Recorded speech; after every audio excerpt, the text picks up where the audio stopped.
when you're up the yard, and I feel you throwing down at me. The wildest notions comes through. Hello? How are ya? What? It's me. How are ya? What? You don't know who it is? No. Give your head a scalp off the wall there and shake up the old brains.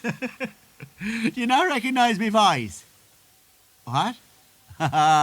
Tax your memory for a moment now. What? What are you getting all steamed up for? All I said was tax your memory. No, that means search your memory, you idiot. God, the mention of tax gives you fellas a nervous breakdown. Here, I'll give you a clue. Wait a second now. Where do I see? What about Frankie Byrne and the Jacobs Musical Society and Naughty Marietta? What? You got it last. How are ya? Listen, I was down home on the home ground at the weekend.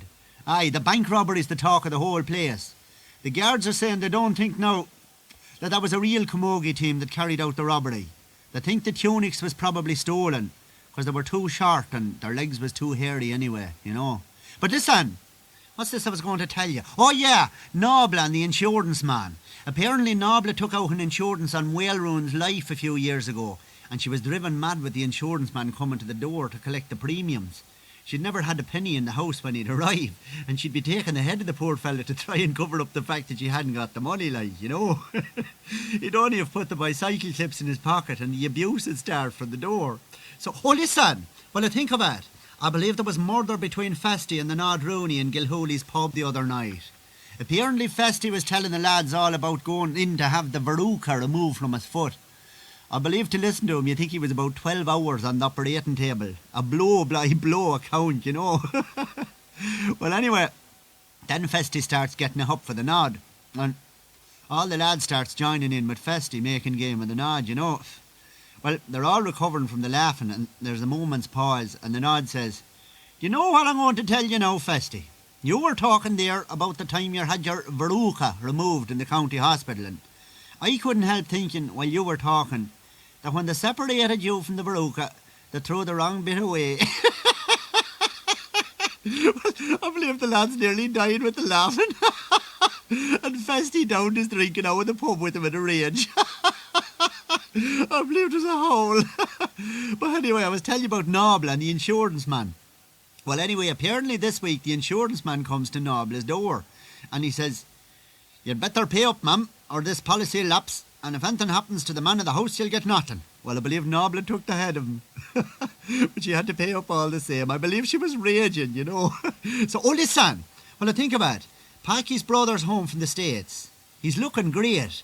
He was going to start up a business or something here, but he's gone off the idea now.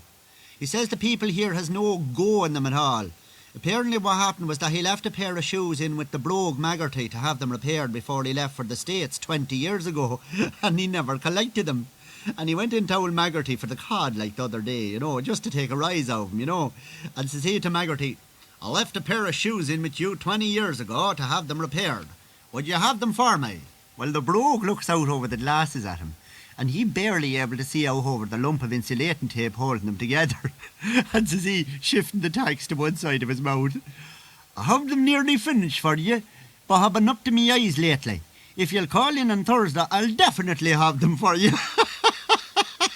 Well, I believe Packy's brother had to go down to Gilhooley's and have a large one to steady his nerves. He's not over it yet. But he says he's definitely going back to the States. He's not going to settle here now. But anyway, I was telling you about Nobla and the insurance man. Well, anyway, last week, poor Whaleroon took bad, as you know, Lord have mercy on him. And the insurance man arrives up at the house as usual, but just as the funeral cars is pulling away for the removal to the church. And just as the hearse is after passing him and he blessing himself, the window rolls down in the car behind the hearse. And out comes the head of Nobla, and says she, "Go along to hell with you, Mr. Insurance," says she.